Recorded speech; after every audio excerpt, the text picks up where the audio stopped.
Ipinakikilala namin sa inyo ang listahan ng 10 pinakamayaman sa Pilipinas ngayong 2023. Sa ika-10 pwesto, naruroon si Tony Tan Caktiong, 70 taong gulang, na may kabuuang net worth na 110 na bilyong piso. Nakamit niya ang degree sa Bachelor of Science in Chemical Engineering mula sa University of Santo Tomas. Siya ang nagtatag ng pinakamalaking fast food chain sa bansa, ang Jollibee, na may 1,400 tindahan sa Pilipinas at 270 sa iba't ibang bansa. Nagsimula ang lahat sa Magnolia Ice Cream Store na itinayo noong 1975 sa Cubao, Quezon City. Napasa kamay rin ng Jollibee Foods Corporation ang Chowking noong 2000 at ang Red Ribbon Bakery noong 2005. Nakuha rin nila ang Greenwich noong 2006 at ang Mang Inasal noong 2016. Kabilang sa kanyang ari-arian ang 51% ng Burger King at 50% ng Panda Express, na dumating sa Pilipinas noong 2018. Naging may-ari rin siya ng Coffee Bean & Tea Leaf matapos bilhin ito noong 2019. Nasa ika-9 na pwesto si Andrew Tan, 71 taong gulang, na may kabuuang net worth na 138 na bilyong piso. Nagtapos siya ng kursong Bachelor of Science in Accountancy sa University of the East. Siya ang nagsimula ng Megaworld Corporation noong 1989, na nakasentro sa pagtatayo ng mga gusali para sa opisina, condominium, mamahaling subdivision, mall, at hotel. Kilala ang Megaworld sa mga townships nito tulad ng Eastwood City, Forbes Town, Lucky Chinatown, at McKinley Hill. Pinamamahalaan din ng Megaworld ang mga mall tulad ng Uptown Mall, Venice Grand Canal Mall, at Newport Mall. Si Andrew Tan din ang may-ari rin ng Emperador Brandy, na sikat na brandy sa buong mundo. Ipinatayo niya rin ang Newport World Resorts na dating Resorts World Manila. Noong 2005, nakuha niya ang 49% ng shares ng McDonald's Philippines. Nasa ika-8 pwesto si Jaime Zobel de Ayala and family. Si Jaime Zobel de Ayala, 88 taong gulang, ay may net worth na 142 na bilyong piso. Nakapagtapos siya ng kurso sa Bachelor of Arts in Architectural Sciences mula sa Harvard University. Ang Ayala Corporation, na pag-aari ng pamilya Ayala, ay itinatag noong 1834 at pinamumunuan ni Jaime Augusto. Naging pangunahing negosyo nila ang real estate, pati na rin ang pag-aari ng Alveolan, Avidolan, at Bellavita na nagpoproduce ng murang hanggang mamahaling subdivision, condominiums, at espasyo para sa opisina sa buong Pilipinas.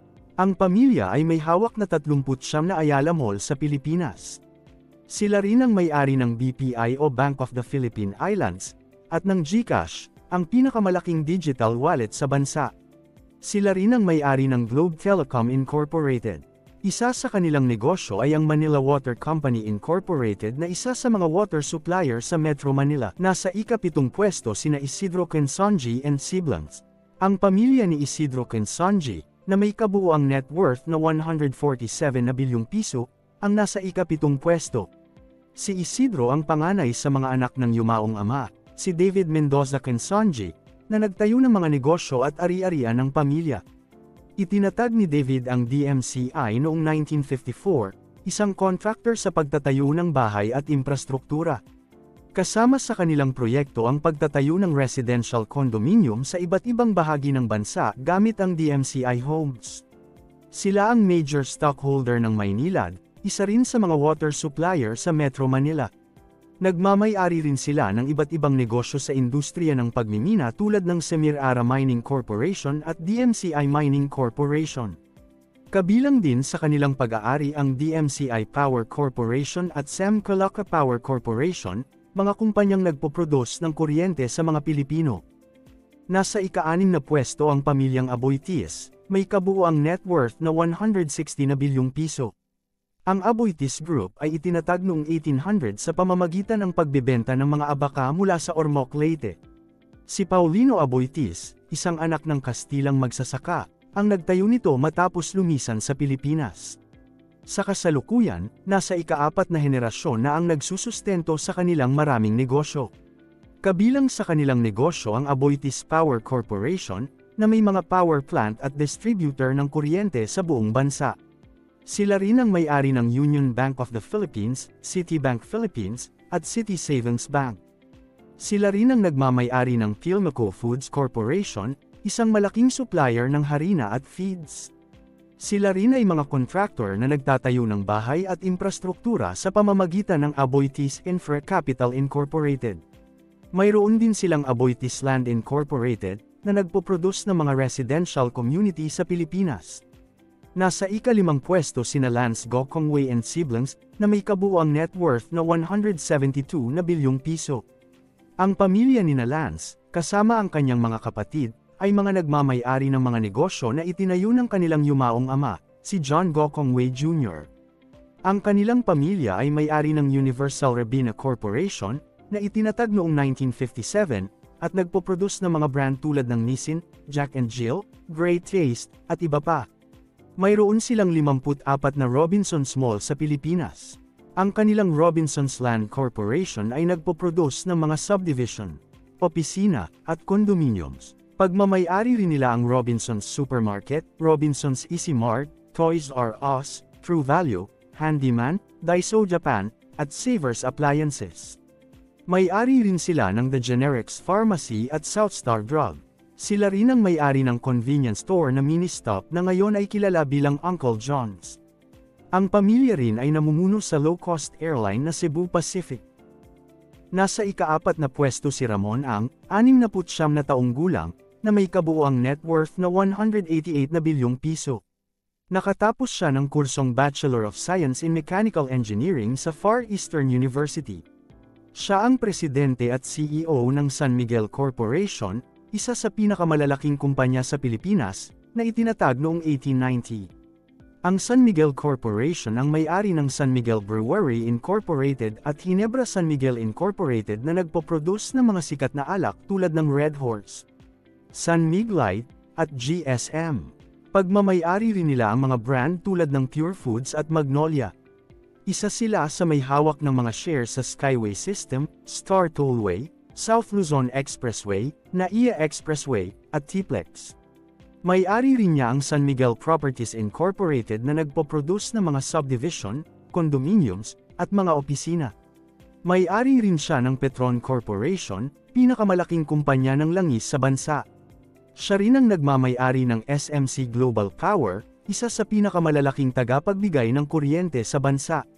May-ari rin niya ang Eagle Cement, pangalawang pinakamalaking producer ng semento sa Pilipinas, at ang Bank of Commerce.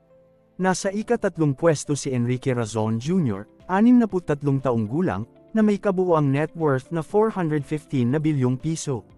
Nakapagtapos siya ng kolehiyo sa De La Salle University. Siya ang may-ari ng International Container Terminal Services Incorporated, na itinatag ng kanilang pamilya. Mayroon silang mga terminal sa iba't ibang bansa kung saan dumadaan, umaalis, at pumapasok ang mga produkto. Siya rin ang may-ari ng Solera Resort and Casino sa Parañaque City at Jeju Sun Hotel and Casino sa South Korea. Magbubukas rin siya ng bagong Solera Resort North sa Quezon City ngayong 2023. Nasa ika-2 pwesto si Manny Villar, 73 taong gulang, na may kabuuang net worth na 504 na bilyong piso. Si Manny ay isang CPA o Certified Public Accountant at nagtapos sa University of the Philippines, Diliman.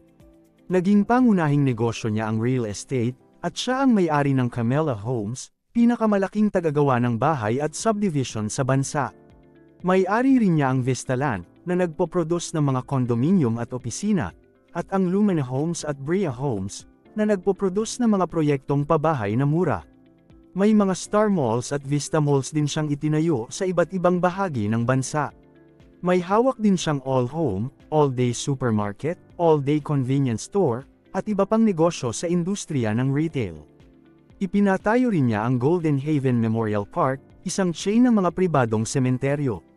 Siya rin ang may-ari ng sumisikat na coffee project. May negosyo rin siya sa industriya ng kuryente at tubig. Nasa ika-1 pwesto ang pamilyang C, na may kabuuang net worth na 1.01 trilyong piso.